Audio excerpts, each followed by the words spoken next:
Hello everyone. ఈరోజు మనం ఎక్కడున్నామో గెస్ చేయండి.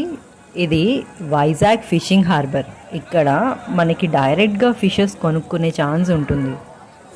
ఆ బుట్టలలో అన్ని రకాల చేపలు వేసి ఉంటాయి. మనకి ఏది కావాలో అది మనం సెలెక్ట్ చేసుకున్నాక అక్కడ పాట పాడుకోవాలి. ఎవరైతే మంచిగా పాట పాడతారో వాళ్ళకి ఆ బుట్ట ఇస్తారు.